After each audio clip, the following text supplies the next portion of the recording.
Welcome to Screen Quest, a podcast where a fellowship of film lovers and armchair movie experts plays film roulette. I'm one of your hosts, Chris Waterman, joined by Mae Finch. Hello, hello. And Secretary of State, Will Rotondi. Well, that's very kind of you. I appreciate the position, at least for the next 10 minutes. So thanks. What's going on? Congrats on the promotion. I mean, it was definitely nepotism, but I also thank you as well. I feel pressure to comment on your background choice now, so this is my obligatory comment on that.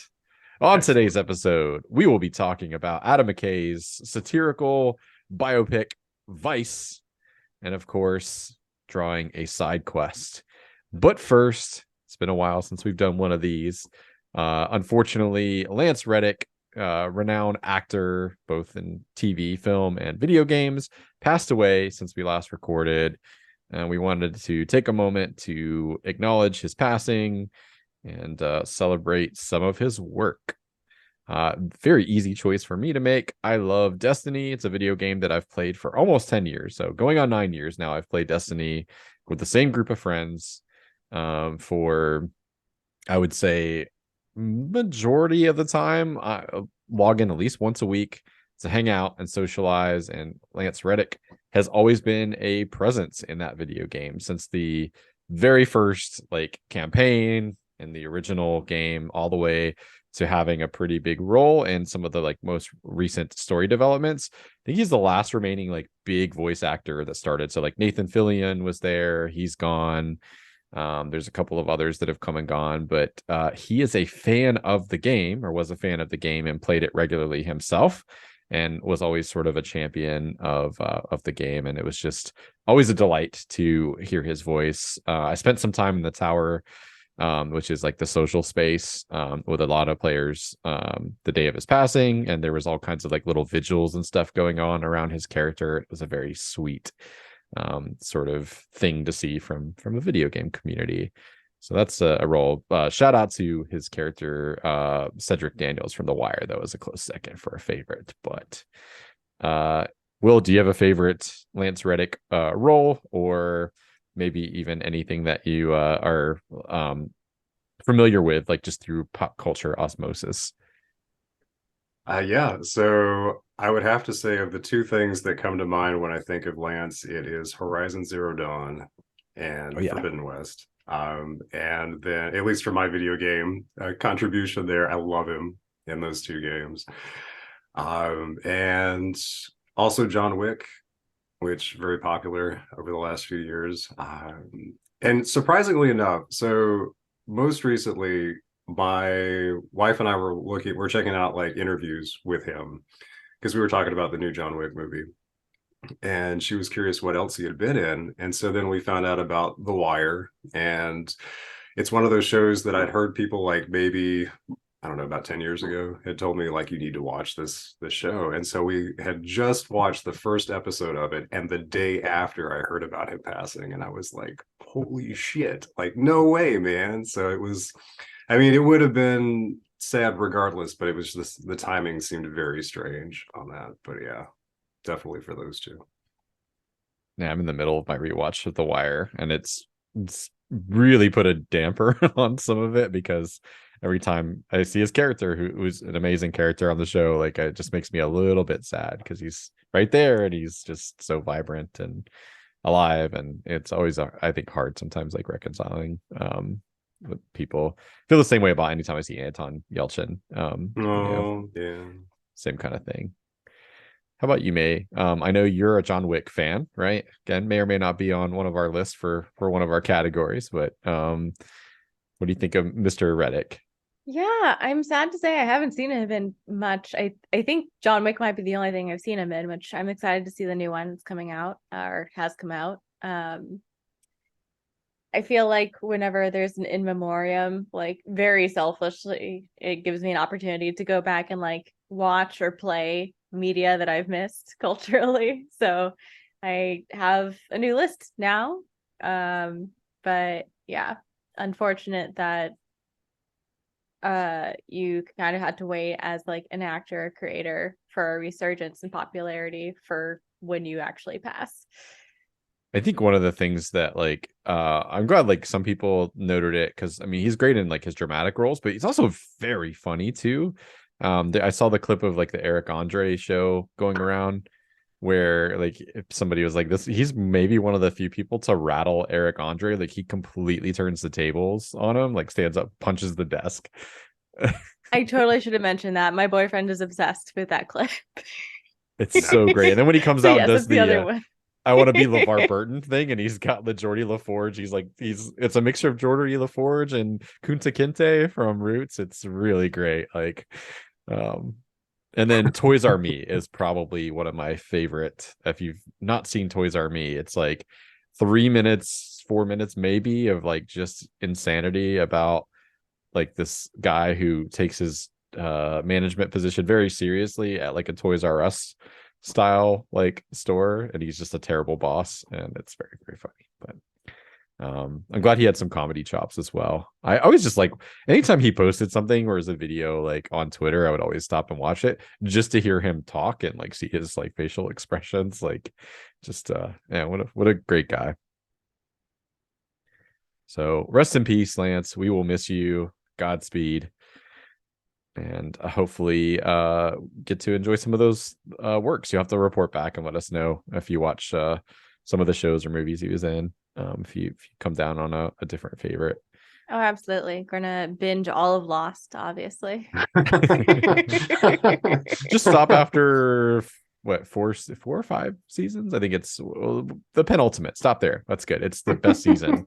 And then it's the worst falls it, you're good. Or you could just watch The Wire, and you could actually apply the same advice, really. Like I've yet to finish The Wire because I get to the final season, get 2 episodes in, and I'm like, what is this? And I stop. So maybe for Lance I'll finish it on this rewatch.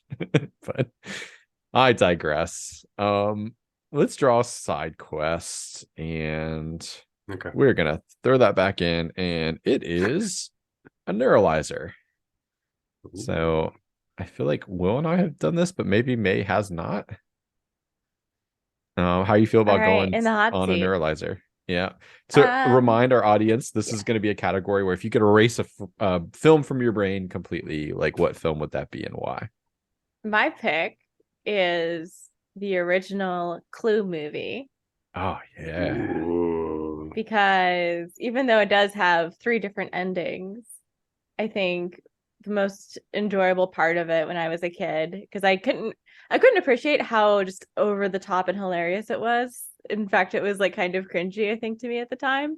But I loved not knowing what ending I was getting, and it was fun going through all the different endings.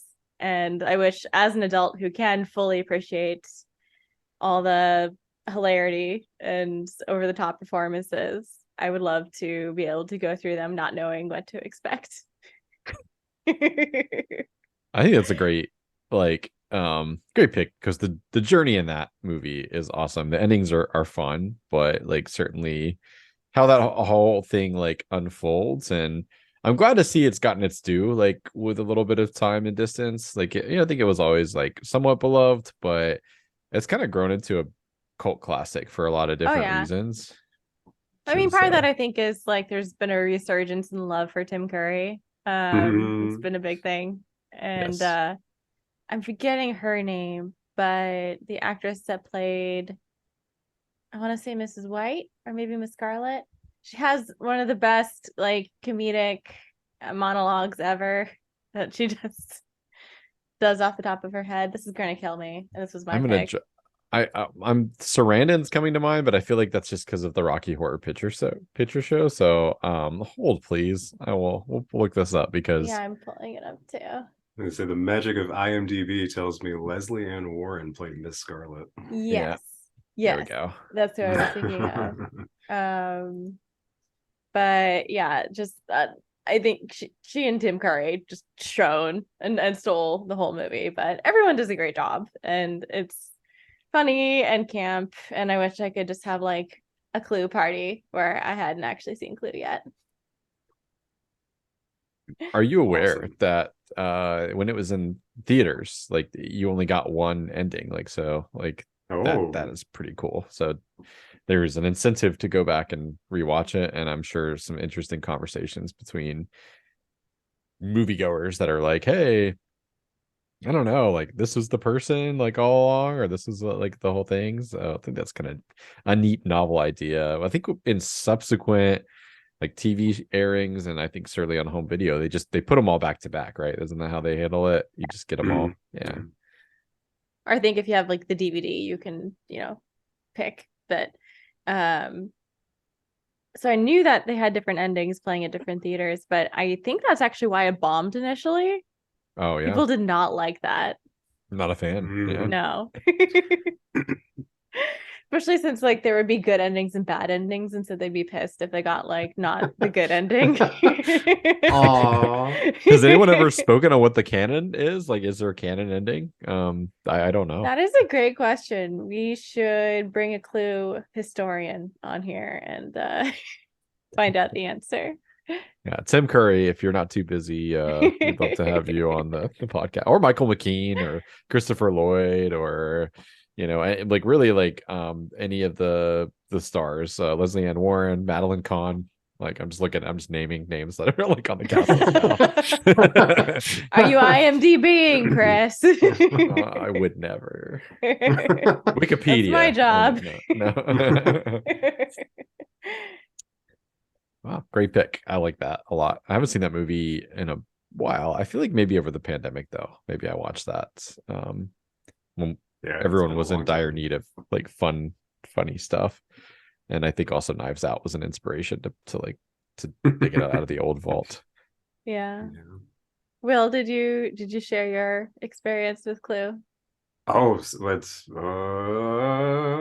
probably from when I was a kid. I haven't seen that thing in ages, man. So that would be a fun rewatch for me, because I've practically forgotten most of it except for like the points you mentioned, and the fact that Christopher Lloyd actually has like not white hair, like it's brown or something in the film. So it's nice to see a younger Christopher Lloyd as opposed to when he was in Back to the Future and subsequently just progressively lost hair and everything after that. We'll have to do a group watch at some point. Nice. Be a good one. I'll shuffle the endings so you guys don't know which one we're doing. Ooh. Yeah, I can't recall all the endings, so there you go. You're already neuralized. I'm neuralized, yeah.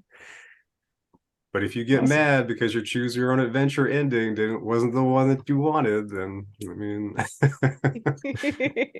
oh man. That is pretty funny though that people would get mad about that.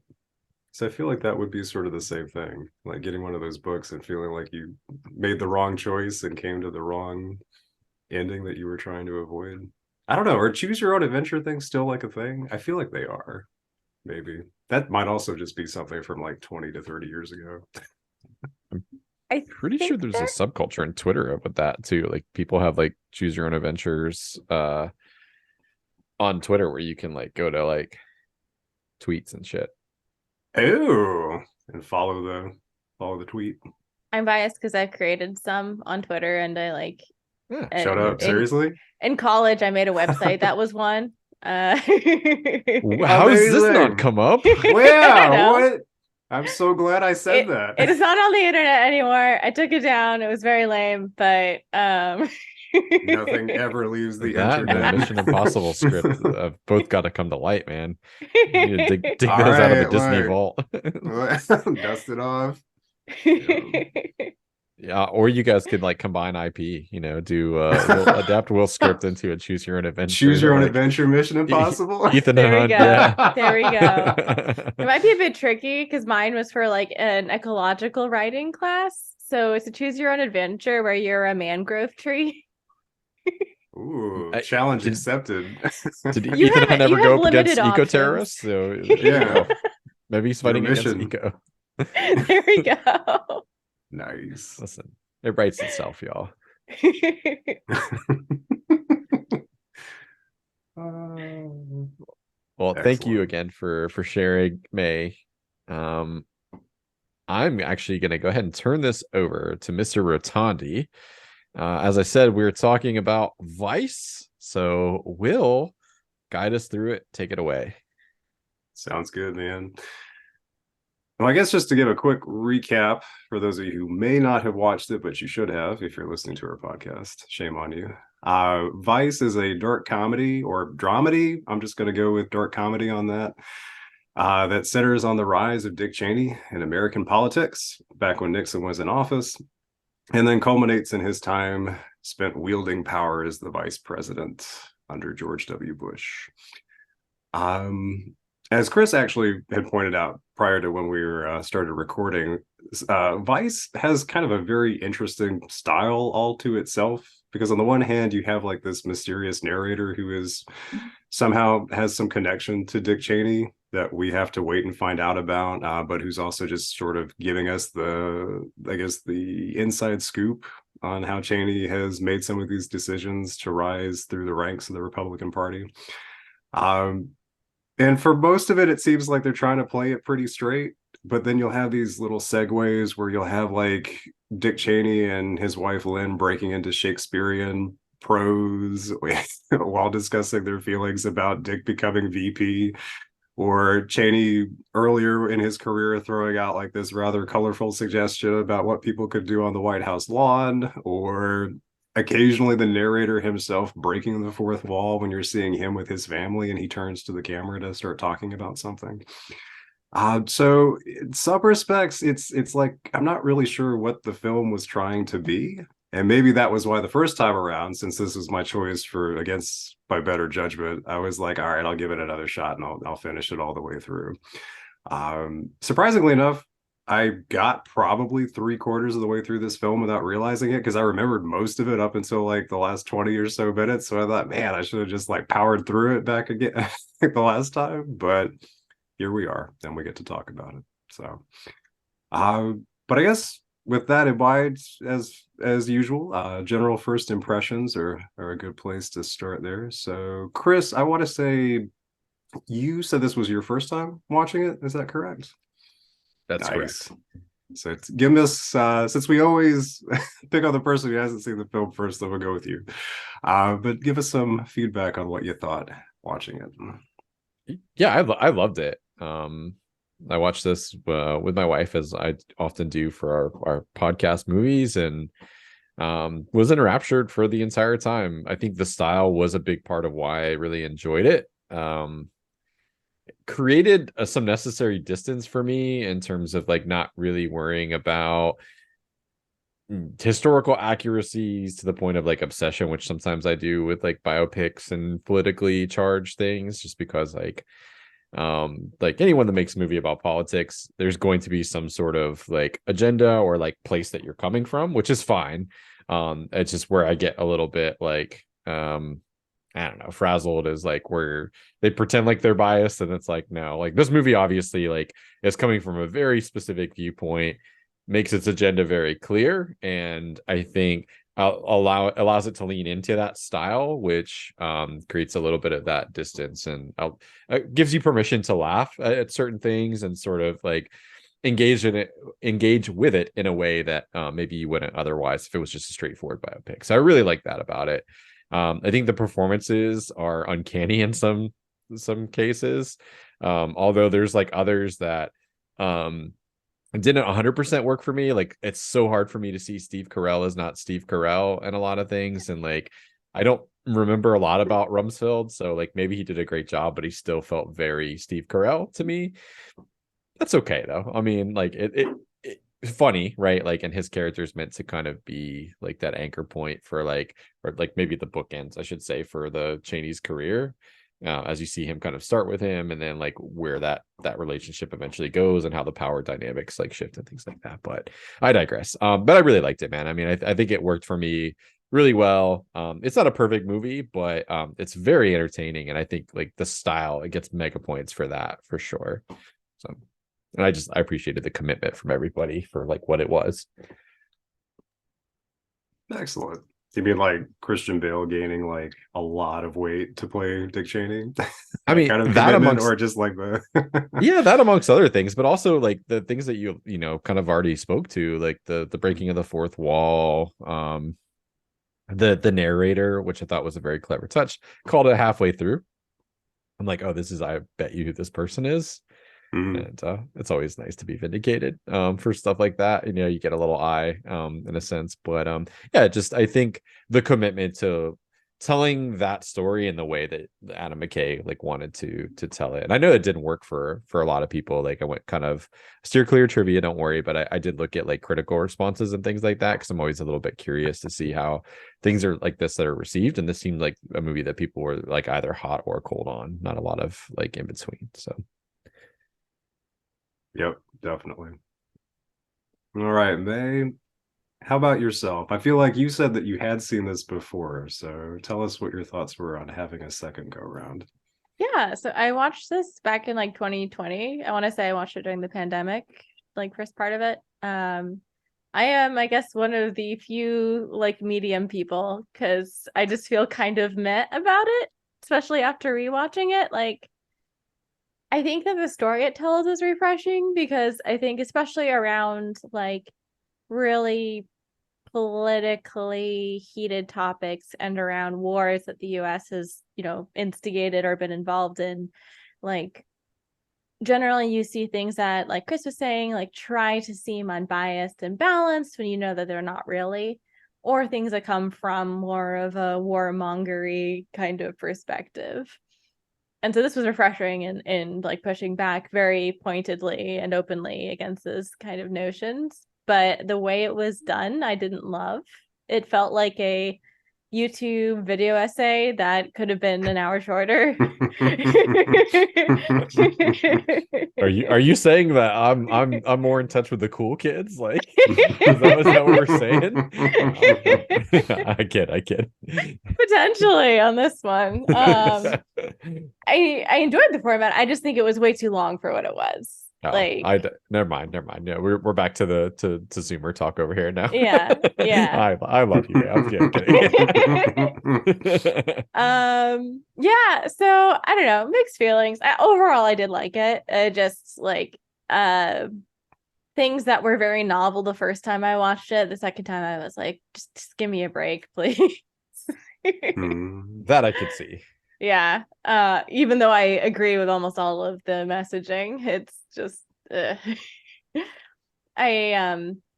don't know if you guys have seen The Big Short, but I watched that before this, and this is very much just like how Adam McKay does storytelling, and it's like I like the things that he's talking about and communicating, but he really rides this line between being accessible and relatable and being condescending and almost like insulting to the audience. And I feel like he kind of just like swerves over that line constantly. In case you weren't aware, like this is a bad thing that's happening here. Like that you mean? Yeah. Nice. It's fair. I could definitely relate to how you both feel about that, as I'm choking on a cough drop. But truthfully, I kind of, trying to think about how to phrase this. When I watched this film, I was like really congested. So I don't know, like that one moment where you're having a cold and you're kind of a little loopy and you're just like, I'm just going to roll with whatever's happening right now. And I feel like that was probably the best mindset for me to be in to finish this film. But I think overall, I'm still not a fan of it. And I think it's mostly because it just feels like it doesn't know what it, I mean, from my perspective, it feels like it doesn't really know what it wanted to be, because I feel like it was trying to play it straight for so much. And then it just throws these little like weird curveballs. I would have liked it better if it had been more like that, like the weird little asides, like the Shakespearean prose, or like the just like the random spontaneous sorts of like things that people said that they wouldn't have said. It was just meant as a joke. Or you know what, if this thing had been a musical, I would have been okay with that too. Like it felt like it was trying to dabble in being, quirky, to be, sort of that break from all of the really depressing angle that it was going for. And it just, I don't know, that to me felt it was more jarring and distracting than it was effective, at least in my opinion.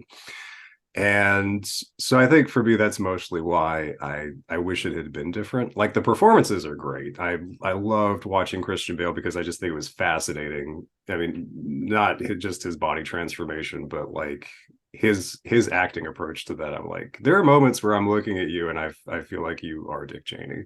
Yeah. And so yeah, I mean that to me is stellar. And Sam Rockwell as George W. Bush was great too.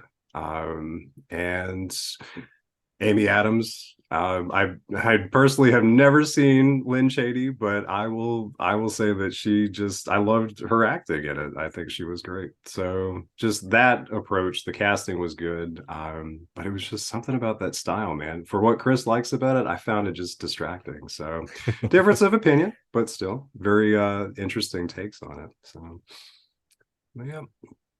I think that I feel like there was one other thought about it too, but I think it was mostly because of the fact that it wants to, like, it starts out and it says the following is a true story, and then continues to give you stuff that is very clearly like made fictionalized for this. I mean, taking real like a basis in reality, but then just making it, their own spin on that. And it's like, on the one hand, I don't know if I should be like behind it because it's so left leaning, or like insulted on behalf of liberals for wanting it to seem like just a very jarring piece of propaganda. So I don't know. It'd be an That interesting companion piece with W. Remember that? Like that was like, no, I haven't seen that, and I need it to was now. Yeah. huge because it came out during his administration. So that was like the Mm-hmm. big sort of like groundbreaking thing about it, was that it was a biopic made while the president was still in office. It's Oliver Stone, so like it bears his Mm-hmm. stamp. I remember liking it a lot at the time, and again being kind of blown away by how much Josh Brolin was like Yeah. that character. But I'd be interested to see with some time and distance now, like, because that was one that was did play it straight, like, and it Mm-hmm. was tackling the kind of stuff a little bit more like straightforward in terms of the administration. But Mm-hmm. there's a moment that gets a little vicey that I'll never forget, where it's like Richard Dreyfuss is Dick Cheney, does a great job, but like in a similar way, like it goes like a step too far. Mm-hmm. And it was more noticeable in that movie for me because it never got to this point where it is very like caricature-esque, where the camera is like slowly dollying in on Richard Dreyfuss as Dick Cheney giving this speech, like where they're like deciding to go to war. And like the only thing that could have made it more over the top was like if he had like thrown his head back and like laughed maniacally like into the sky. Like it just like, but it was like right there. And I was just like, Oh, oh, righty. Like, I don't know that anybody would talk like this, like, yeah.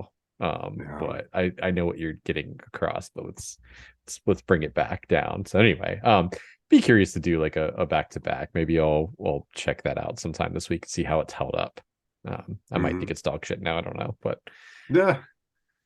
Hey, you know what? I would be interested to watch it too, so I'll have to make a note of that to go check it out because I love Josh Brolin as well. I think he is another one of those actors that really sort of, not to, I guess, to go off too much on a tangent, but I feel like when he tries to like emulate somebody, he does a really good job of it. So I'd be fascinated to watch that.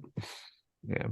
And I think where I was going with that to maybe contextualize it is like, I think this material like is really hard probably for some people to grapple with, depending on like your age and how this Mm-hmm. era of history like affected you. And maybe this is just how Adam McKay like had to deal with it and grapple with it. I don't know specifically like what his like direct history or intervention is, or how his life would have been affected, but I know it's got to be tough to probably like look back and like deal with all this and present it in a way that you know um as a filmmaker artist feels like you're doing justice to the facts, but also like wanting to have your say, right, like to comment on it. So Aw, working through our feelings together. Yeah.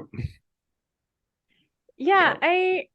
I feel that to a degree because there's also these moments. I mean, you have the stuff that is based in facts in terms of like the shady intel and every the fuckery basically going on with the launch of the war. But you also have like these very intimate moments with the family, and especially the scenes with Mary just broke my heart and felt very Mm, like I mean, a little too close to home for me, unfortunately, and my family. But very genuine, and like there's definitely a lot of whiplash between those scenes and the very like comedic satire heavy scenes, and it felt like, I don't know, in some ways to, I think, counter the emotional gravity of the movie, but also just to, I guess, get away with having such like a radically left film. You kind of had to do a lot of the tongue-in-cheek stuff. Hadn't thought about it like that, but yeah, I suppose so. Yeah, Yeah, because otherwise you just get really triggered by. yeah, yeah, which is why you kind of bailed, right? Like on the first time. Yeah, if I it's remember true. I correctly. did. I got triggered. You I could have bailed just on jogged bail. something. I was surprised. You saying like the scenes with Mary, like how I was expecting this to be a lot more of a hit piece, and don't get me wrong, like it definitely goes for it, like in several like aspects, but it seems to be a reasonably well measured in terms of like painting Kim fairly to a certain extent, right? Or like giving credit Mhm. where credit's due in certain aspects of his life and accomplishments.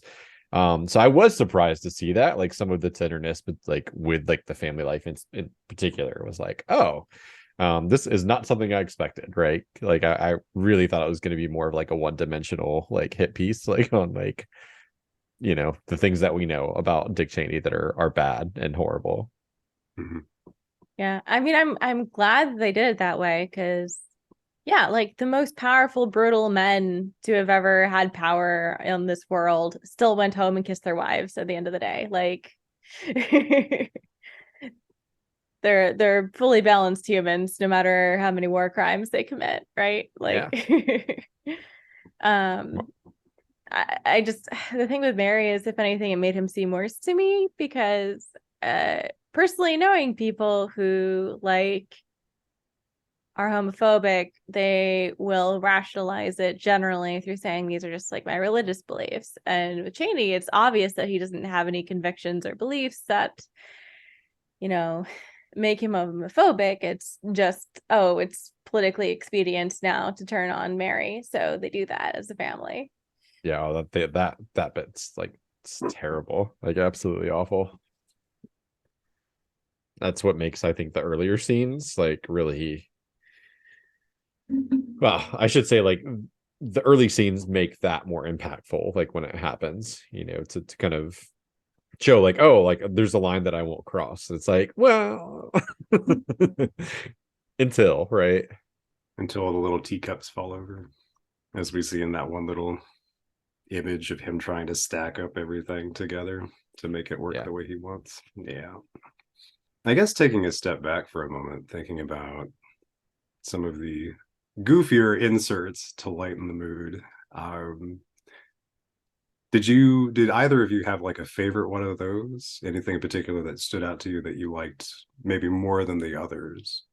And Chris, I'm gonna go ahead and toss that one back over to you. I, I don't know that I would like call the sequence goofy, but I think it's a beautiful way to set up like what happens the rest of the movie. But when they're in the congressional chamber and young Rumsfeld like gives his speech, and then like the other, I don't know, they're supposed to be interns, like I think, right? And he's like, Mm-hmm.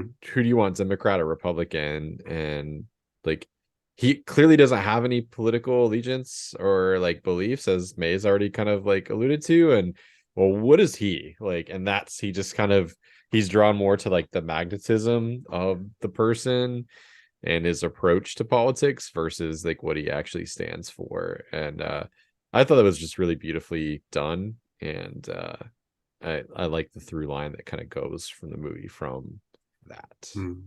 So not really particular. I mean, it is kind of played for laughs a little bit with like the speech that Rumsfeld gives, and like kind of like, oh, sorry, I forget we have ladies in the chamber now, like, like after making the crass comment. Mm-hmm. But that's a standout one for me for sure.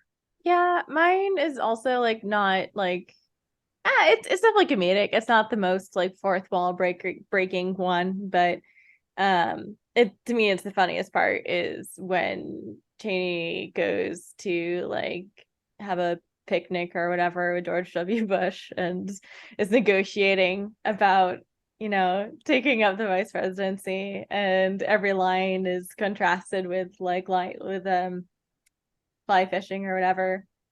And it's not even that impressive how easily Bush falls for everything. He's just kind of like, yeah, that sounds good. Can I go back to eating my sandwich? Yeah, foreign policy, the military, sure, yeah, perfect. Especially because that job is like, as he says, it's always been sort of symbolic, right? Like, that's all the most important stuff. And stuff that like Bush, he's like, I don't want to do this. Like, sure, I'll pawn that off on you. That stuff sounds hard, I think for me, having actually watched the movie the entire way through, noticing the little, like, I guess, in credits joke that they threw in there with the focus group, where suddenly it's not just a focus group that was being, I guess, polled way back during 9/11 and all of that. It's like they're in the current age now, and they're not even in the film anymore. They're talking about the film and how much it's like, oh, this is just some liberal garbage, or no, you voted, like talking about Trump's election and all that. And suddenly it becomes like a fist fight between a liberal and a conservative in the group. And then like some random lady leans over to a friend, or leans over to like someone next to her and talks about like the next Fast and Furious movie's coming out that looks lit. I'm just like, this seems so, I don't know, for me, maybe that's what I needed after having like dealt with all of that. I found that entertaining, but I mean, weird in some ways, but also entertaining. And I guess part of that strange sort of self-referential, those little moments that the film tries to have about itself. I don't know how I would have done it differently than that, but I thought it was interesting. And I guess in some ways trying to tie together how what some folks may have felt like leading up to where we're at now, and why politics remain so polarizing and also triggering. But it's a good bookend to the opening too, right? Because the film, I don't think this is like the first scene, but part of that like opening before the opening credits is talking about like, with a world where everyone is getting busier and busier and wages are getting lower and hours longer, like your average person just wants to go party basically after work. And it's kind of almost like the film apologizing for how condescending it's about to be. We know you'd rather have some fluff piece that you're watching, but we're gonna make it real for you for the next. Yeah, that's true. It's a little like, to me, like that ending bit is, it's like the opposite, but like on a similar vein of like Black Klansman. I don't know if you ever saw that. That has one of the best 1-2 punches. So it's the biggest laugh of the movie by far. I saw it like in a theater opening weekend. And then it cuts to like all the footage of like the Charlottesville like riots and sort of violence. And the theater went from like, I mean, just like people pissing themselves laughing to like dead quiet. And it was such a brilliant little touch where it's like, hey, like, yes, this movie's been really funny, but guess how much has actually changed? And like, and then just in case like you're too daft to realize that like all the sort of messages of the film and the content of the film are like relevant, like here's something, that, and I think at that point, we were less than a year removed from that, like if I remember right, like so it was very recent, but that's a really great like 1-2 punch in it. Like I feel like it's a little less effective like in this of like what they're trying to go out, because it's those tonal shifts have been happening all over the place, whereas in Black Klansman they wait till the very end to do that, and you're like, holy shit, like, all right. But still effective, I think. Similar with like when they're coming up with like the Big Brother like double speak shit, like yeah, climate change, like that's more like mid movie, I think, like when they're doing the sort of how to make the pill easier to swallow, death tax, right? Yeah. Oh man, yeah.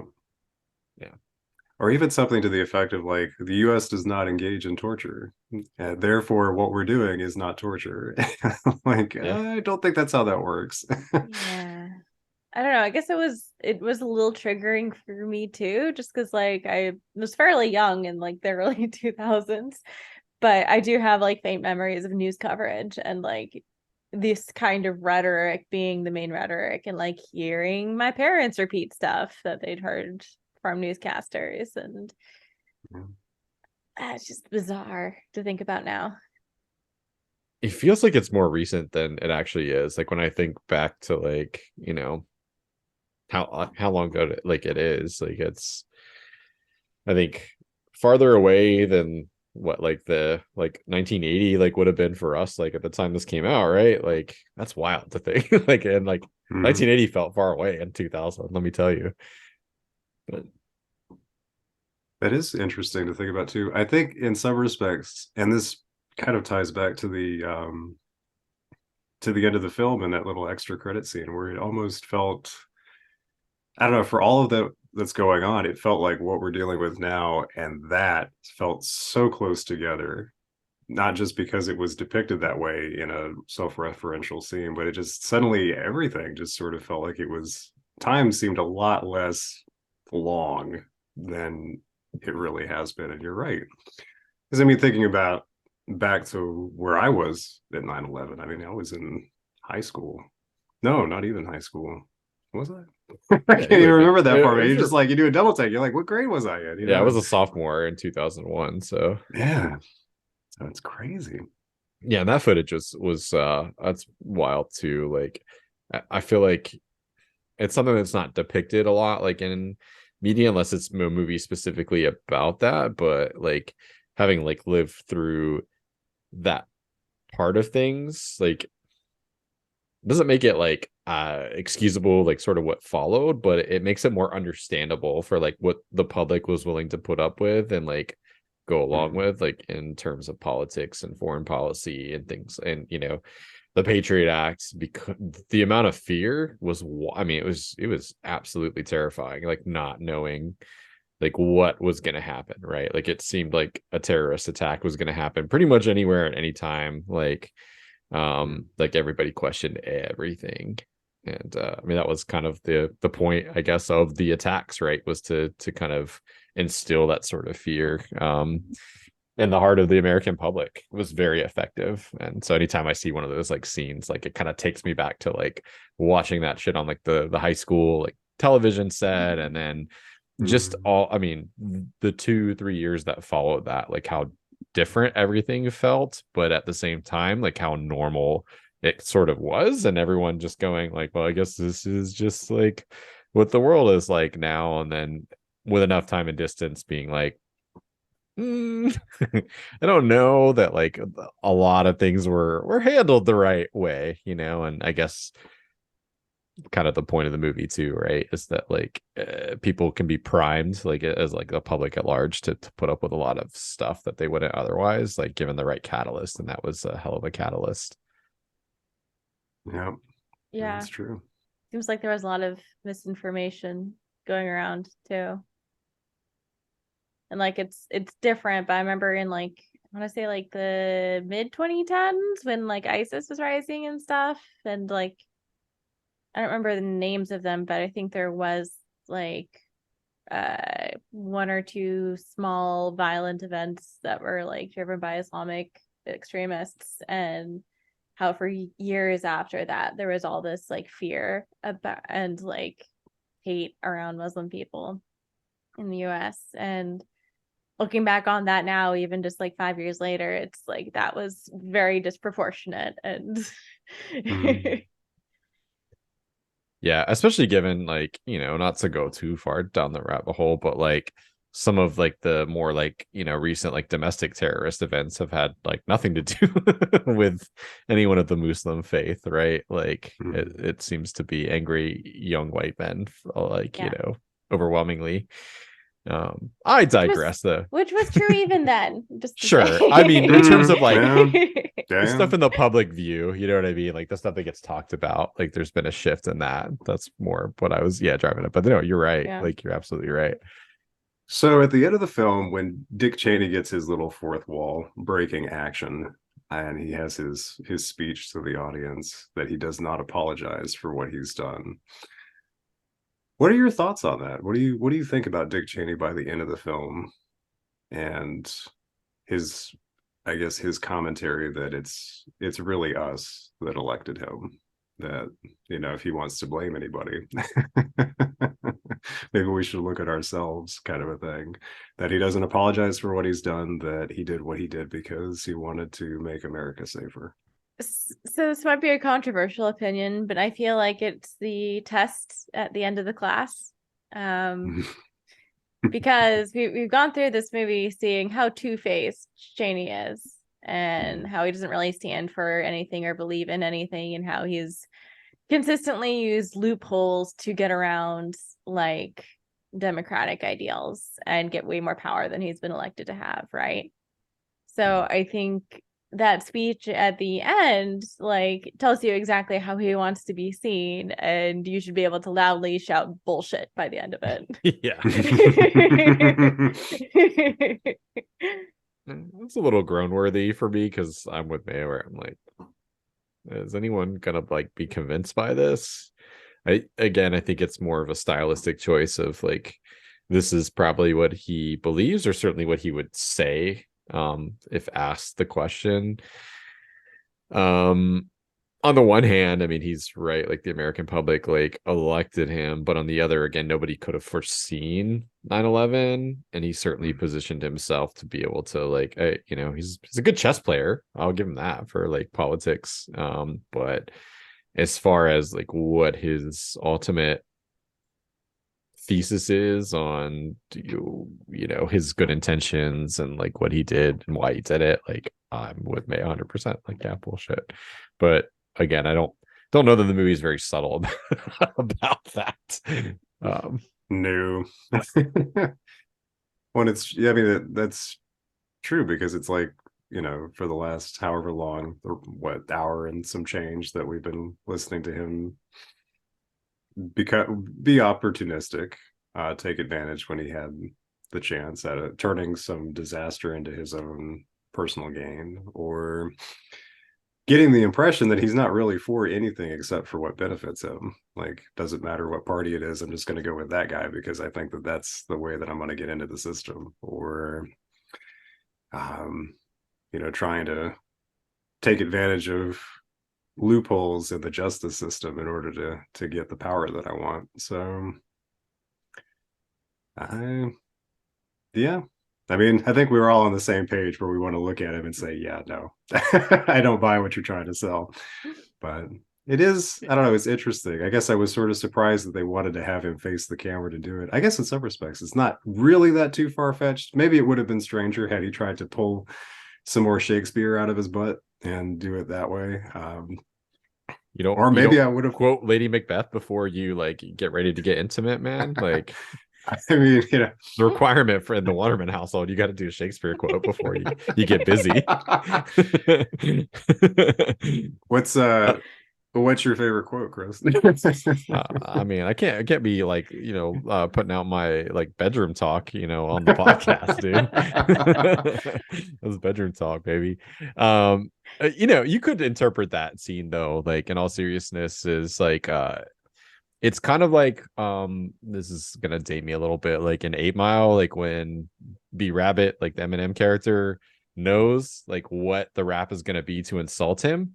So like, because he goes first in the rap battle, at the end he just says all the shit that his opponent is going to say and like cuts it off at the pass. So in a sense, this movie does that and then goes like, all right, like we've already laid it all out there, say your piece. And like he says it, but it has no, like, I don't know, it carries no weight because the movie has just spent an hour and 45 minutes, whatever, hour and a half, like dispelling that notion, right, and pushing back against it, so it kind of comes off as hollow. So that's kind of how I read that a little bit too, is like, yeah, he's allowed to say his piece, but we know what it is he would say. Here's all the reasons ahead of him saying it why it doesn't hold water. There's an 8 Mile reference to to tie it together. So I'm gonna date the shit out of myself because don't know that anybody like even talks about that movie anymore. But whatever. It's all about the art, baby. I mean, you got Shakespeare, you got 8 Mile. Hell, this movie even had a little bit of West Side Story that showed up for a hot minute. So Yeah. it's I like you can't even know. plan this stuff. It's all integrated somehow into our strange podcast collective unconscious. So It's the Matrix. The Matrix is it like has you. is out there. Yeah. Hold up, podcast collective unconscious sounds like a great band name. Yeah. Ooh. All right. Get that guitar going again, man. We'll get it. Hey, May's got the keyboard. Let's make it happen. I can't do vocals worth shit, but I'll find I got something an around here. accordion. I got all the instruments, frankly. Oh, noise. All right. All right, guys. I think the only other question that I had for you, before we turn it over to both of you for any other points about the film that you'd like to make sure that we cover, is to get your, I guess, just your opinions about the narrator. Like in terms of, I mean, we sort of get, I guess, his relevance to the story, but part of it just also felt kind of strange and distracting for me too. And maybe that's just the vibe that I had for most of this film. So I'd like to get some more feedback from both of you about what you thought about the inclusion of the narrator, the way that his kind of story arc, I guess, progresses, even beyond the grave, and whether you thought it was effective or not to the overall, I guess, plot. So Chris, I'll turn it over to you first. Yeah, it's probably one of those stylistic choices that's either going to really work for you or not. I really liked it. Again, it created that distance a little bit, and it was a cool storytelling device, not unlike I'm trying to think of like a good example in like literature where you have like a character from beyond the grave like narrating it. But I know they did it in like the recent like Sopranos movie. I won't say which character, but I've always kind of enjoyed that like weird, like you got to suspend your disbelief or just kind of roll with it, because it allows for some omniscience there. And I think the fact that it's like a heart donor and you see his kind of story progress alongside the president's, but from like the perspective of a regular person, and like how like somebody may be affected, like so you see him going off to war, for example, and things like that. It worked for me. I liked it. Is it quirky? Yeah. Does it make sense? Like, no. Is it heavy fisted or heavy handed? Like, yeah, absolutely. But it worked for me. Maybe even heavy hearted, just a little bit. Oh, yeah. It was very strange to me. But May, tell us what you think. Mixed feelings. On the one hand, I like the insert of I guess the straight man, I guess, in all this. And someone who's relatable and who went through the war the way it would have affected a lot of everyday Americans and ended up dying just for that to like somehow make Cheney live even longer. And on the flip side, I don't love like using this person, which I don't know how much of his life was accurate in the movie, but like using this person as your mouthpiece for the whole film feels a bit weird.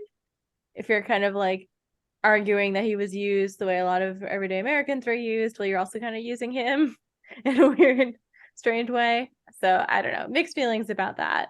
But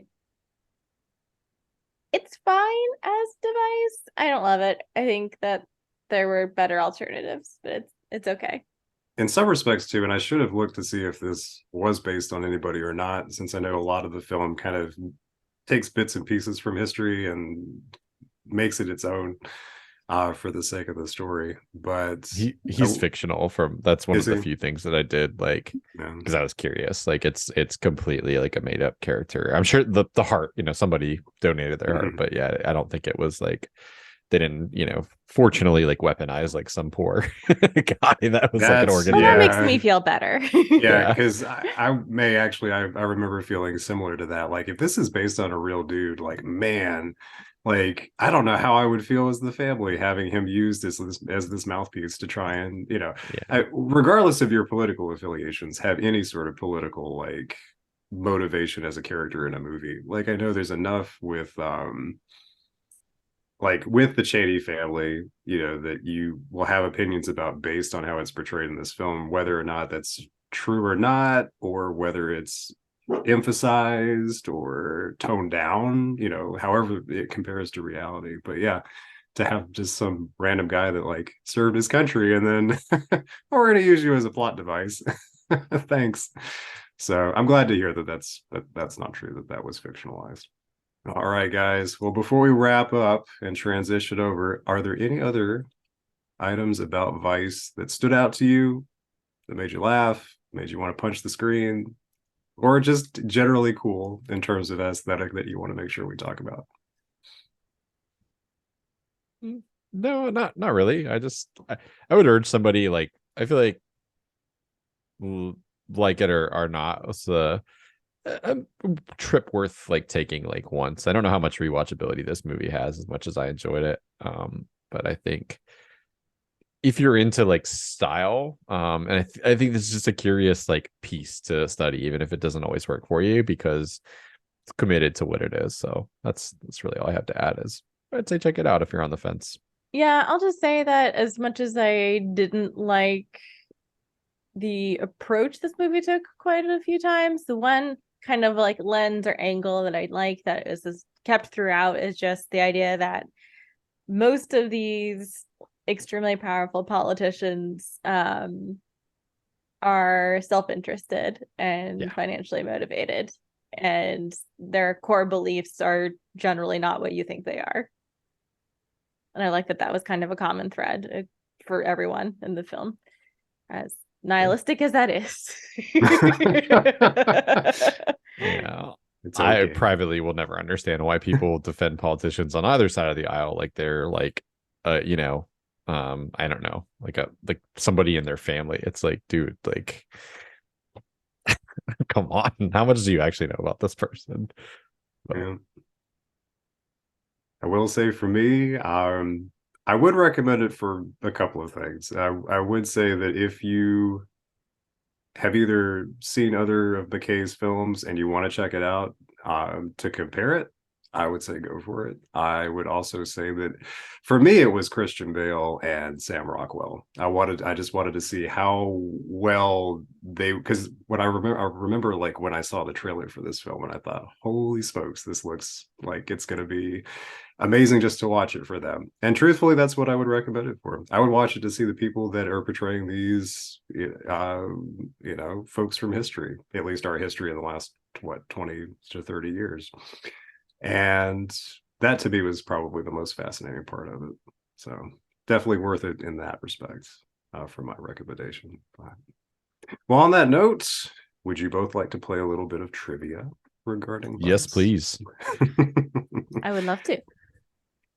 I have a few options in case the questions are too easy, or you may have looked up answers beforehand, or as we all know, when we try to make things work out numbers wise, there's always a curveball that shows up. So I've got a couple of things here that might help, but trying to keep it pretty easy, straightforward, mostly true or false. Actually, nope, all true or false questions. So nice.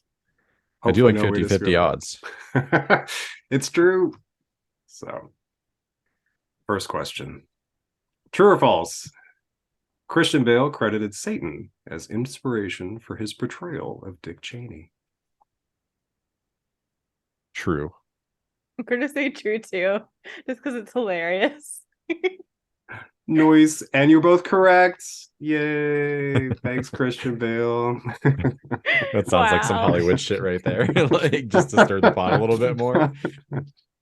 He also said that he would actually enjoy the opportunity to meet Dick Cheney in real life, if only to be insulted by him and then kicked out of his house. So, if that tells you anything. Next question. True or false? Christian Bale gained 50 pounds for the role. See, I feel like this could be false, but it's like he gained 65 or 70 pounds. I feel like it's more than 50, so I'm going to say false. Same. False. You are both correct. It is false, but it was only 40 pounds. Oh, shit. All right. Yeah, much slimmer.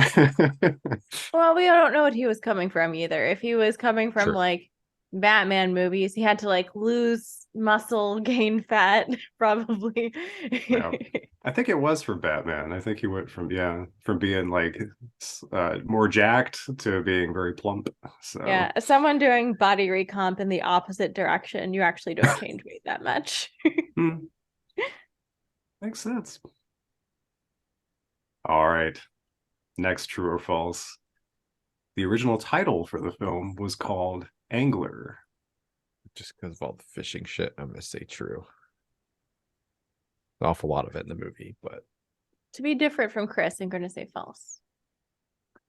Noise, and May takes the lead. It was in fact false. Now, Angler was, if I Google my Googling stuff correctly, his code name with the Secret Service. But Backseat was the original name that McKay had for the film prior to its release. Like Interesting. backseat driver.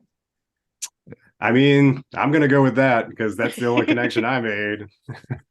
we took America in the back seat and plowed her good. Oh God. Jesus Christ. I mean,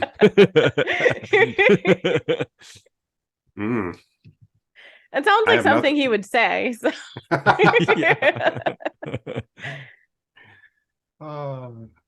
Speaking of driving, true or false? Dick Cheney really drove a VW Bug back in the day. True. Scenes were in the 50s. That would have been post World War II. I feel like anti-German sentiments would have been high, so I'm gonna say false. But then again, he's also a paradoxical character. But you'll go in with false there. That is your false. final answer. Yep. It is actually true. Damn it. So May, you have 4 to Chris's 2 right now. But there's still a chance. I say there's still a chance. Probably statistically not, as we were on the last question. But way to give me false hope, you son of a bitch. It's like that turn at the end of the film when I turn to the camera and I say, nope, I apologize for nothing. But you know what? Anything could happen. Maybe I'll just, if depending on how this question goes, maybe I've got an extra one up my sleeve we could throw out there too, just to try and make just the so odds a little bit more even. It'll end. Yeah, just to screw the system a little bit, man. There's no law that says we have to have 5 questions. That's Will what I looked up. is wielding total executive power right now. It's true. Of the podcast, yes. All right. True or false? Vice won an Oscar for Best Original Screenplay back in 2019. I'm gonna say true. I'm gonna say false. It is false.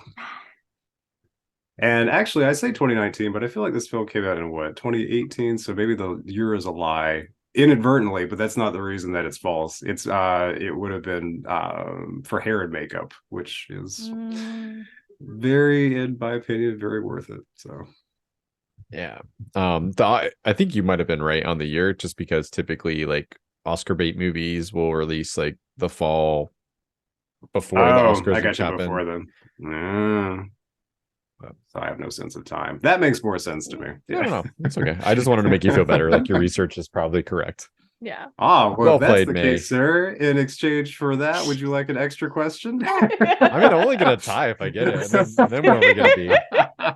Where are we gonna be? No, that's okay. Flattery will get you everywhere, apparently.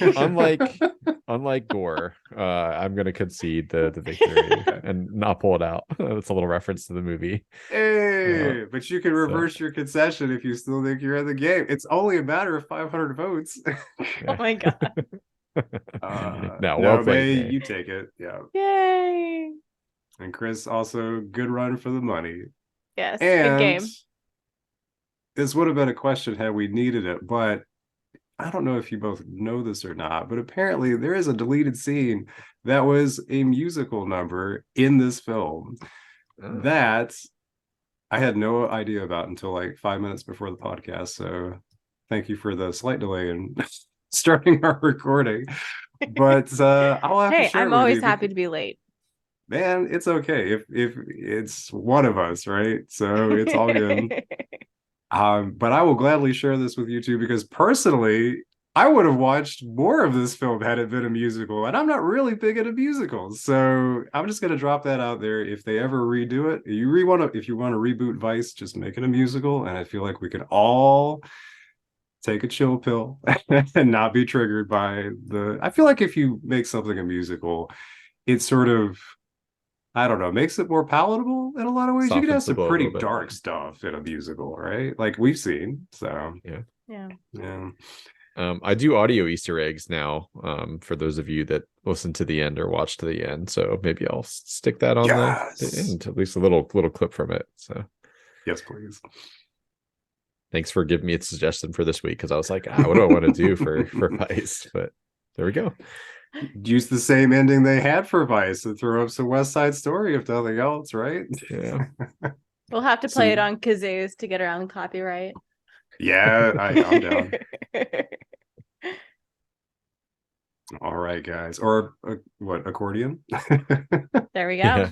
I also have a melodica that I'm learning to play, so I'm telling you, man. Look, podcast Collective Unconscious is going to happen, whether you want it to or not. I think that's would have to anyway. All right, I'm going to wrap that up there and turn it back over to you, Chris, so that we could figure out what excitement is in store for us the next go around. But thank you both for indulging me in this choice to watch Vice. Thank you. Thanks for the suggestion, man. Again, I've said it once many times. I'll say it again. My favorite part of this podcast is not just nominating, but being able to like actually experience films from other people and like having that excitement for the random. Saves me from doom scrolling like once a week at least. So I appreciate it.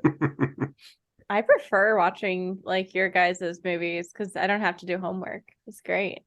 Yeah. Yeah. I feel that as somebody who had the most recent 3 in a row run.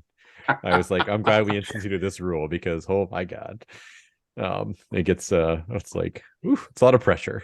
All right, so let's see what we got coming up next on our episode for next week. It's going to be me just because I said that about the homework.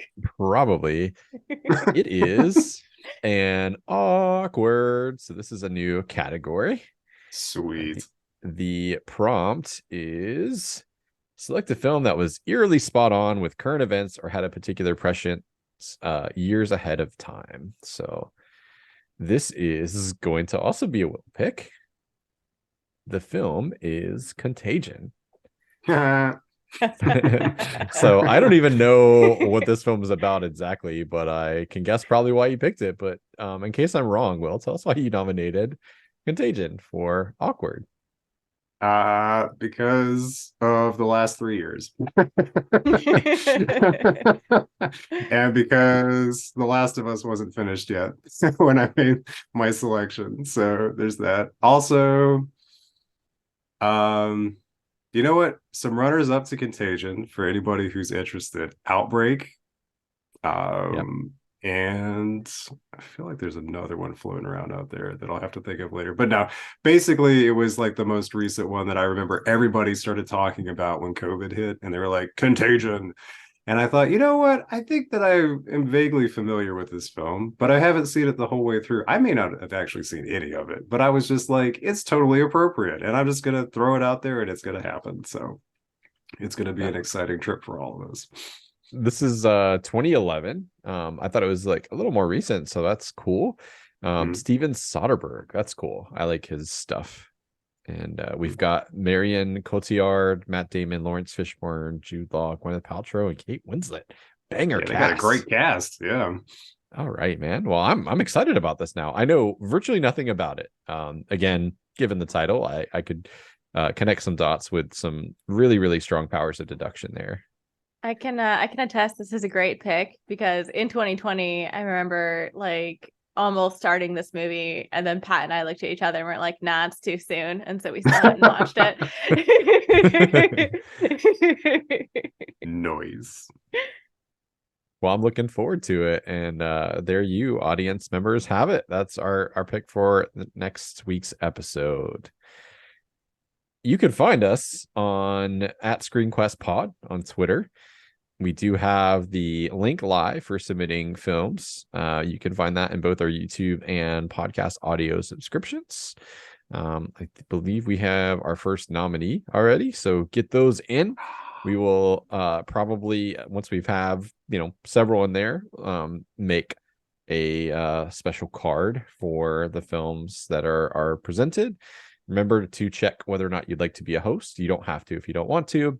But eventually we'll start throwing those into the mix, and then they will be eligible for viewing. But until next time, thanks for watching. Thanks for listening. We love you. Bye. Bye. Bye, guys.